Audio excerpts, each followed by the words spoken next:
My friends, hello. So a number of years ago, I had an experience that was just totally unexpected and random. I um I got home after work one day and I went to change. I took off my undershirt to put on another shirt and I looked on my side. I had this weird red bubble. And I was like, that's weird. And I asked my wife, I said, did we change laundry detergent or something? And maybe I'm allergic to this thing. She's like, no, nothing changed.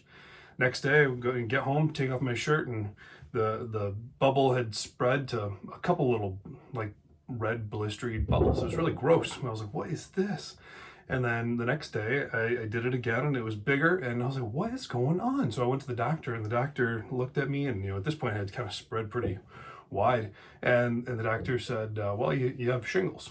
I was like, shingles? Isn't that for old people? I was 27 years old at the time. And the doctor goes, well, everyone who has had chickenpox has the ability to get shingles. It resides in their spine, and sometimes people get shingles and sometimes people don't. So, well, what would it cost it? And they said, well, have you been stressed out about things lately?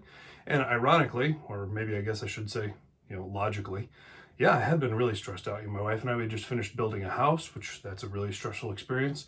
I had just switched jobs after building a house, so there was all this financial uncertainty that I had to be taking into consideration. There were a lot of things weighing on me in that period of time, and what had happened was I had worried myself sick. We've heard this phrase forever, you can worry yourself sick, and I had actually done that.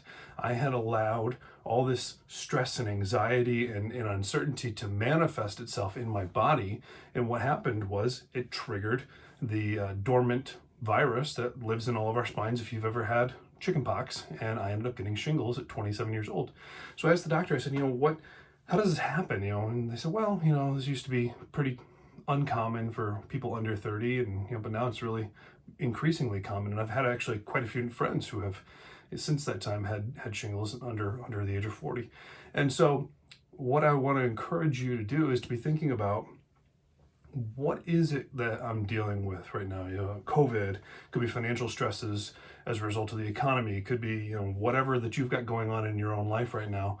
What are you allowing to manifest in your body that is going to turn into potentially something that's going to impact your physical health? And what could you do instead? Think honestly, like, do you have control over the issue that you're concerned about? If it's the vaccine, well, the vaccine is now released, but the average person may not have access to it for many, many months.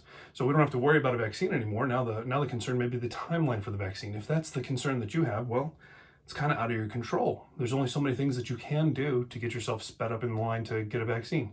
If you're concerned for economic issues and your own personal financial well-being, like, these are things that we need to think about. And how much control do you or don't you have to either go get a new job or whatever it may be? Thinking in terms of context and reality, and acting on what we can control and choosing to accept what we can't. Whether you believe in God or something, some other higher power, or nothing at all, you do have the ability to just let things go to some higher power. You can pray, you can do whatever you personally do and let it go. And when we do this, what happens is it releases the stress, it releases the anxiety, the worry in our own lives, which allows us to live with more calm and clarity, and protects our health, protects our bodies, so that we don't manifest these things in terms of illness. So when you're stressed about something, let it go to some higher power and think about what control you actually have. And if it's none, accept it and do the best that you can to accept it so that you can move on and stay healthy.